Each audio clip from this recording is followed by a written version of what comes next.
Shalom Bapak Ibu Saudara, syukur kepada Allah bahwa hari ini bangsa kita diberi kesempatan lagi untuk memperingati hari kemerdekaan Indonesia. Bapak Ibu Saudara yang dikasihi Tuhan, 76 tahun perjalanan bangsa kita. Tentu kita semua yakin dan percaya bahwa ini bukanlah perjalanan yang mudah. Kalau sama-sama kita lihat ke belakang, melihat sejarah bangsa ini, tentu kita tahu ada banyak darah yang harus tertumpah demi mewujudkan kemerdekaan bangsa Indonesia.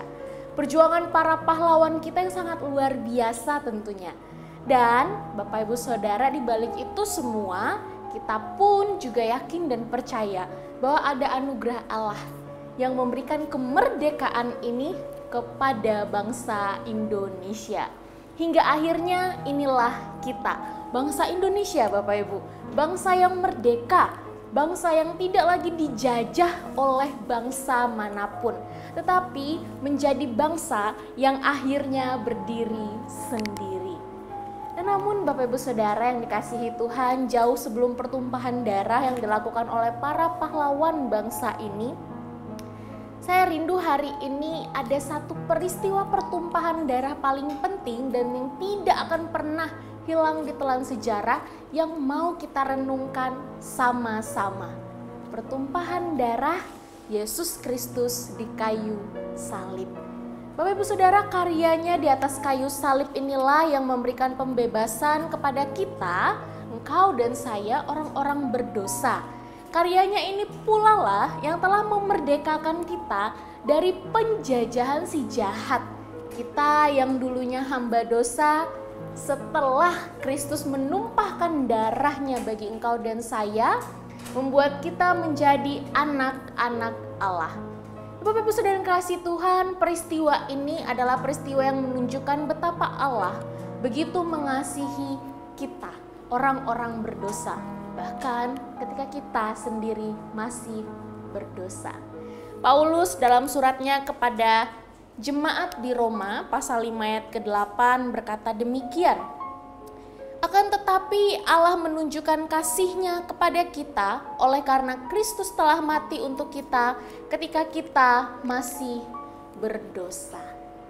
Bapak Ibu Saudara yang kasih Tuhan, tidak ada salahnya hari ini kita sebagai warga negara Indonesia bersama-sama dihimbau, diajak untuk memaknai kemerdekaan kita sebagai bangsa Indonesia. Tapi juga jangan lupa bahwa hari ini Tuhan juga mau memanggil kita kembali untuk memaknai kemerdekaan kita sebagai anak-anak Allah. Galatia 5 ayat 13 berbunyi demikian.